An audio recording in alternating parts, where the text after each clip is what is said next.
Rev David Harding has had a warm and personable 14 years of Presbyterial ministry spread over a 39-year period. From a warm sense of humor to symbols, creativity, and eccentric expressions, David has embodied the idea of loving his neighbor whilst regularly challenging the church into intentional action. Whether in the pews of Wellington South Union Parish or the seats of a public bus, David's ministry can be summed up through his own wise words that one feels rich not through possession belongings, but through possessing the feeling one belongs. Kia ora, David. It's awesome to have you here to share. Thank you. I just want to ask some questions for you in light of your 14 years in ministry that's been spread across a long period of time. And you've been known for your eclectic ministry, your personality, your creativity and humor. How important have those things been? Your personality, your approach to ministry, your creativity and humor, asking of questions. How important have those things been to your ministry journey? Well, I think they've been the main thing in my ministry journey. To me, it's how the Spirit expresses itself. The fruit of the Spirit, as we all know, is love, joy, peace, patience, kindness, goodness, self-control, and they are expressed in personality and in my way of being. And if I'm going to be anything in front of other people by way of witness, it's through my love and my joy and my peace and my patience, through my gentleness and my self-control. And so I've had to practice those things to the best and in the best way I know. My understanding that other people take notice when they see something different. Yes. And we spoke about earlier, before we started the interview, in an email you shared, you have a phrase you say, an aha. You want to explain that, and are there other parts of your ministry that you've used phrases like that? I often start church with a congregation that knows me by saying, aha, and their response is, aha. Because aha is something that's said in response to something perceived. There was a day when I watched a man I thought might be drunk tumbling out of a taxi outside the church and walking into the foyer of the church. And he looked up from his swan dry and his handicap, and he said, aha. And I recognized that he was somewhere where he wanted to be, with some expectation. It's a response to something identified, and it's a looking forward to something that is yet to be revealed. Aha. And that's, to me, I arrive at church trying to engender aha. Oh, that's great. That's a great outlook and philosophy to have in your ministry. And that kind of links into our next question.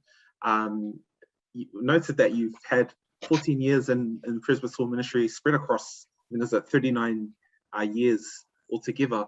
Looking back now, do you have any of these aha moments in terms of, are there any things that you might have done differently, knowing what you know today, from when you started or to the middle end of your ministry? Certainly there are some good things that I could go on about, but I also think there have been hard things. And what would I do differently? I would practice and pronounce forgiveness more.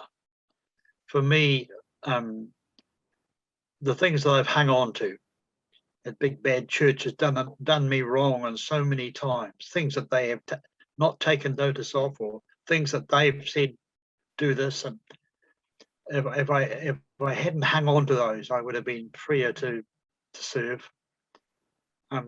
Forgiving the church, forgiving those who lead the church. That's what I want to identify as what I'd want to have done more of, to let go. My early ministry was characterized by people who said to me, David, you should be a minister. And those who listened to me saying that said, but what do you want, David? And that used to frustrate the heck out of me, because I was be a minister because I thought that's what I was supposed to do, rather than because it was what I wanted to do. And it really wasn't until 5 years ago when I read the profile of the Wellington South Parish, I said, that's me.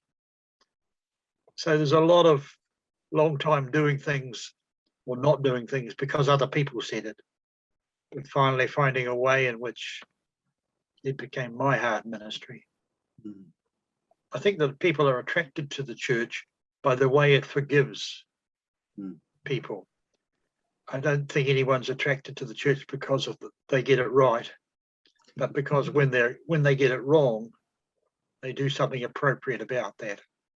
With all that experience and all the things that you've been able to live through and live with within the life of the church, the highs and the lows, the joys, the frustrations, the questions, the conversations, what do you believe should be the priorities of the church moving forward from your perspective today? A prophetic ecumenical role. For me, I go to any number of church meetings where there are people with titles. I've been there with cardinal and an archbishop and deans and moderators and ex-moderators and clerk of the Quakers and all sorts of things, but no one there is a prophet. Someone whose job it is to speak for ecumenical, to say to local people, work together, to say to someone in the hierarchy of church, work with those people. Don't try and, there's so many people in the church who've got roles which are about preserving what the church has got. There aren't any people employed to be prophets, given that charge to speak for a better way of being. I think the church would do well to promote costly service, the Order of St. Stephen's type stuff, and invite people to step out on that way. And I guess something that ties in with both those is the freeing up of the locked up reserves of parishes. So many parishes that I visit, feel trapped by the current policy of the church to not release for mission the money that it has been used in the past. I know that conversation goes on, but there's a time. Yeah, 100%. Oh, that's great. That's a great piece of wisdom and whakaaro for you to share, especially for those who are coming into the beginning of stages of ministry and in the life of the church. And David, I just want to take the time to thank you and to honour you for your service for Te Hahi with Te Reana. Service that's never easy, that is, as you said, costly in many ways. And thank you for the opportunity that the church has been afforded through your life and through your service within the life of the church. Greatly appreciated. The church has been very generous to me and has given and given and given again, and it is still offering to give. And hey, that's good fun. Thank you. Thank you. Well, go well into your retirement. I know you're not fully retiring, as we've talked about before this interview, although in the Methodist Church, who fully does retire, we're not sure. And if do you have any other words of wisdom? Do you have a favorite joke or anything that you've commonly used over the life of your ministry career, David? Was when I read this morning that I tried to say a joke over a Zoom meeting, and someone told me it wasn't remotely funny. That's a good place for us to leave it, I think. Thank you so much, David, for your time. Bye. God bless.